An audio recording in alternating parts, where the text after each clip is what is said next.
Vivam! Como falar com alguém que pensa o oposto de ti e sem entrar em guerra? Todos sabemos aquelas conversas que começam muito bem, subitamente vão escalando, vão aquecendo, vão por aí acima e uma conversa que começou de uma forma muito calma, às tantas transforma-se numa discussão acalorada, para dizer o mínimo.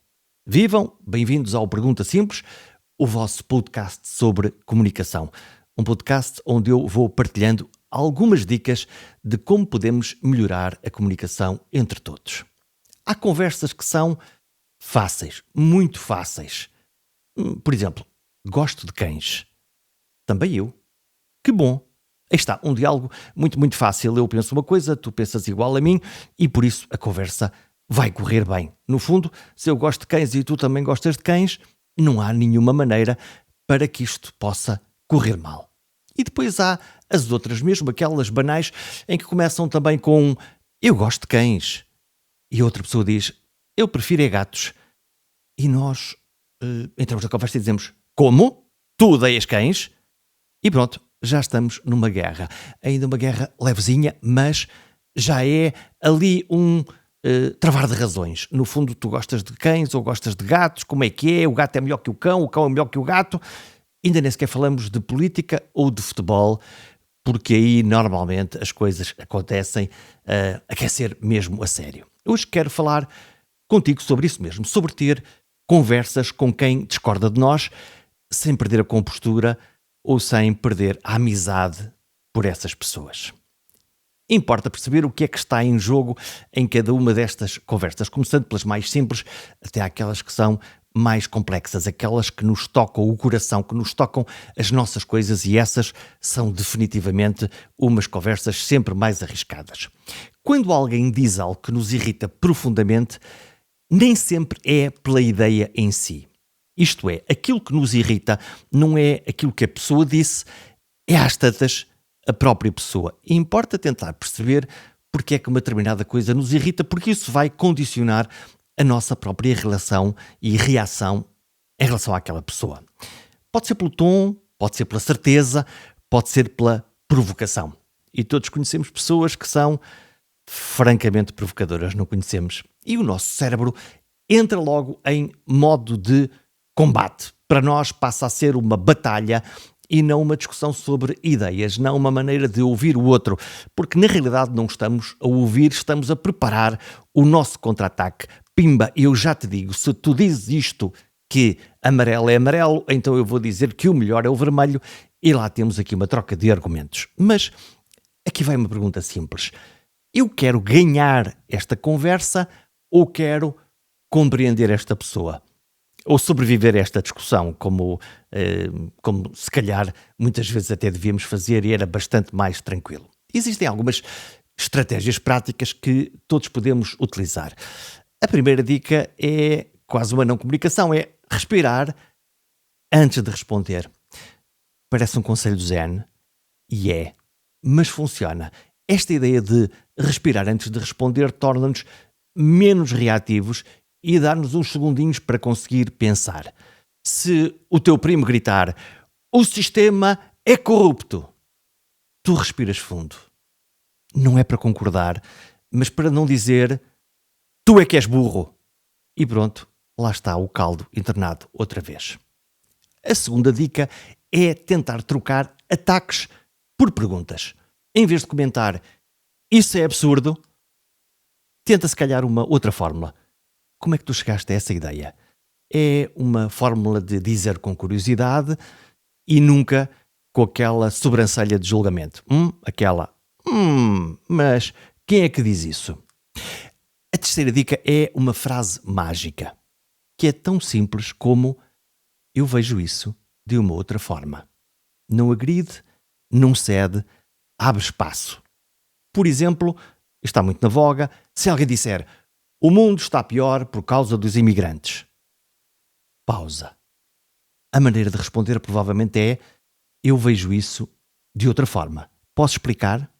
Se outra pessoa, claro, não quiser ouvir, também está tudo certo. Ninguém tem que ouvir aquilo que nós pensamos sobre as coisas.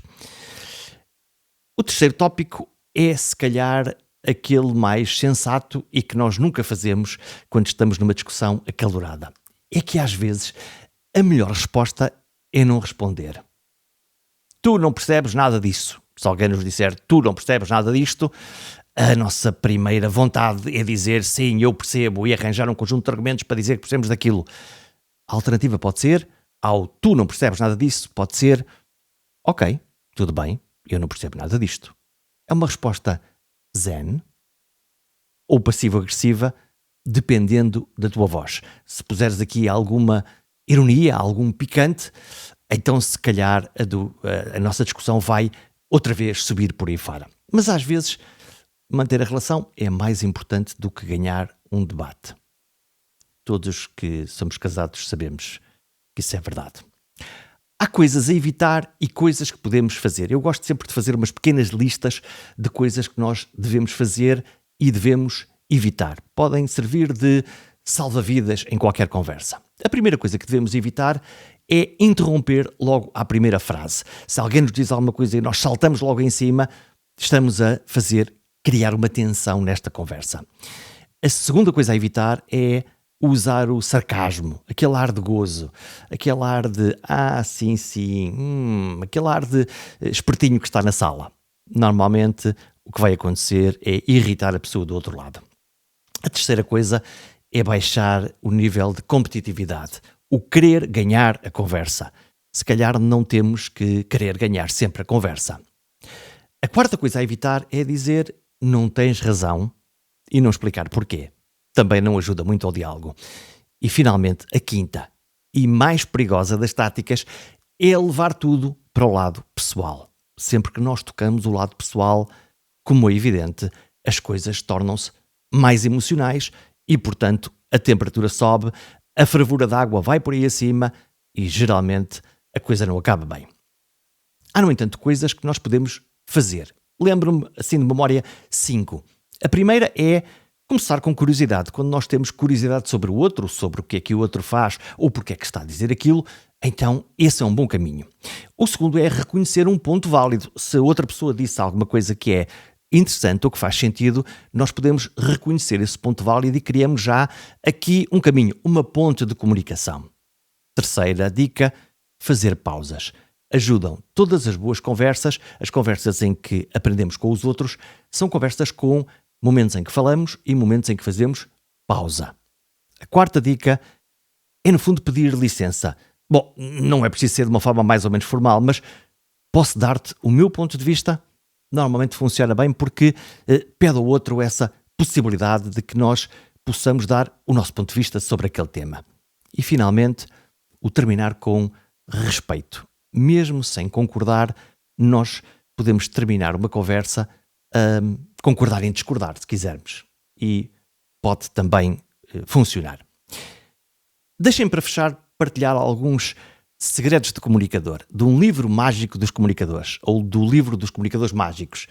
O livro não está à venda, se calhar não existe, se calhar é escrito por todos nós, todos os dias. Então, esses segredos são, o primeiro é ouvir com generosidade, e isso muda tudo. A generosidade vem de nós, está cá dentro. A generosidade, a vontade, a abertura.